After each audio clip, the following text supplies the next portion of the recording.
What is up, YouTube? It's James here with a quick video about my Dell keyboard. Now, this keyboard was bought off eBay for less than a fiver. I believe it cost me only 99p. It wasn't even an auction, it was just somebody trying to get rid of it. And it was brand new in the box, never been opened, it was still sealed, and postage was only £3 or £4 and it came the next day. So, this keyboard, I believe, is a Dell SK something or other. I will quickly Google it.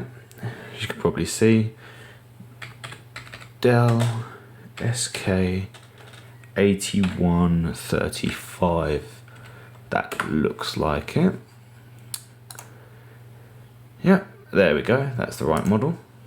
Now, as you can see, this is a multimedia keyboard, so it has the expected function keys, the multimedia ones that you'd come to expect on a multimedia keyboard, as well as a nice palm rest, which isn't normally a standard accessory, but on this particular keyboard it was. At the top, you get some nice function keys, so you get back and forwards, cancel, refresh, home, mail, my computer I'm guessing, and calculator. Now, for those observant among you, I am using an iMac.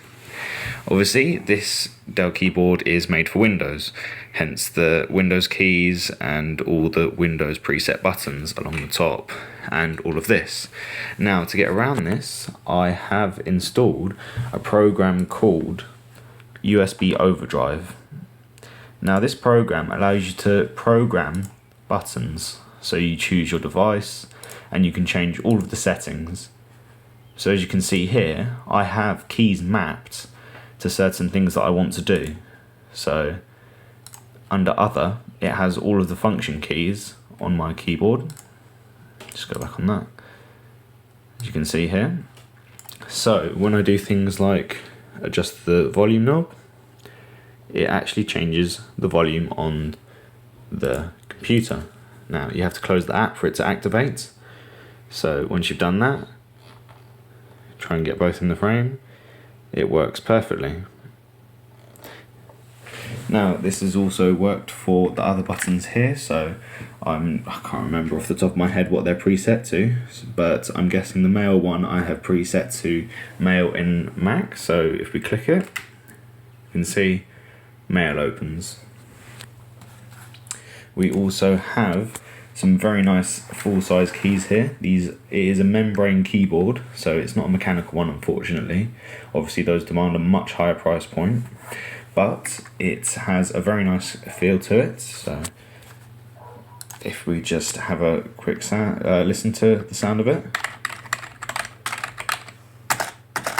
Now, the one thing that I do dislike about this keyboard is the spacebar, because it does rock a little bit more than the other keys. The keys are very solid and they don't wobble about or anything like that you'd expect from a cheap keyboard. Now, this did retail for around £40 when it was new, as it was made by Logitech, of all companies, hence why this has actually got a very good multimedia control set at the top here.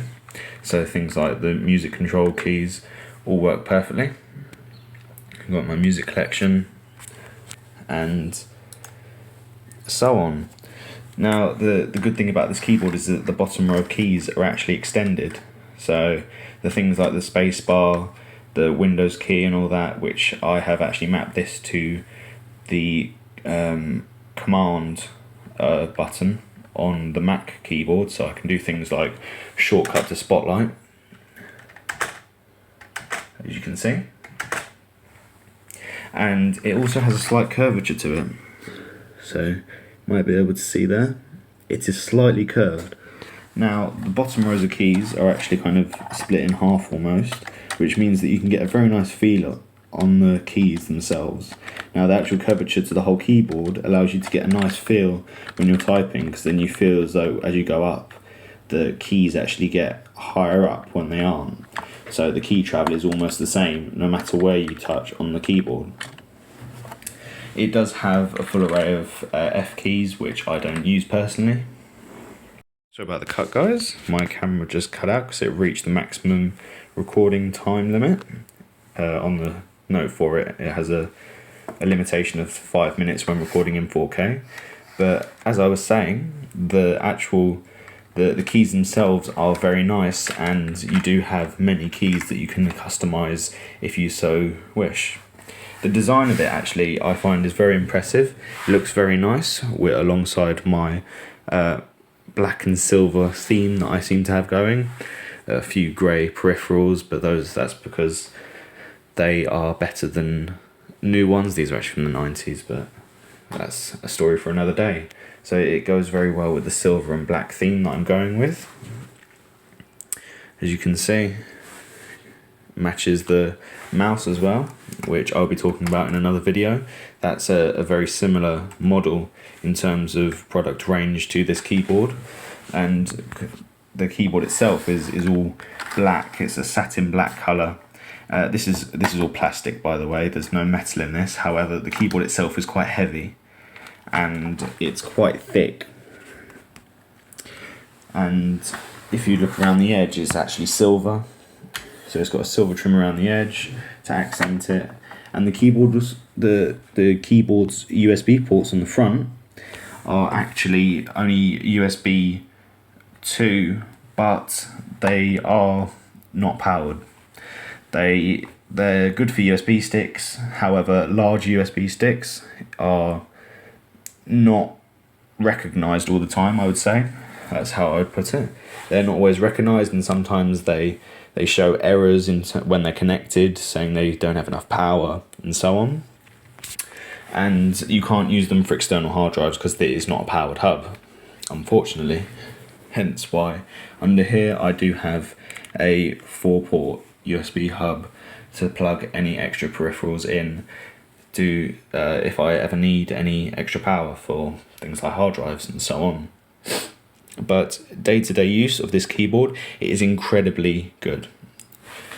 In fact, not good, it's fantastic. I would definitely recommend this to anyone who is looking for a cheap keyboard. I have seen them on eBay for peanuts, literally. If we go on eBay and we search it,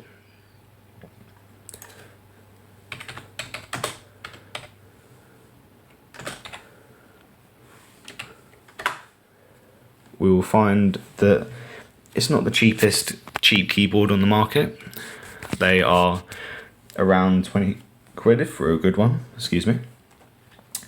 But you can get them quite easily.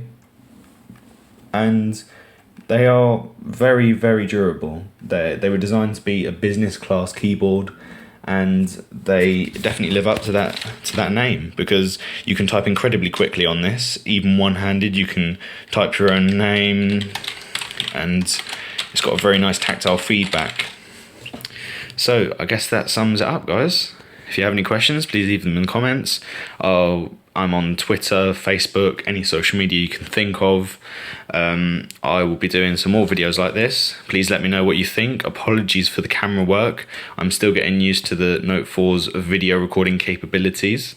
I'm starting to find out a bit more about its manual settings and its optical image stabilization. So if you have any thoughts, I'm actually holding the phone with one hand at the moment.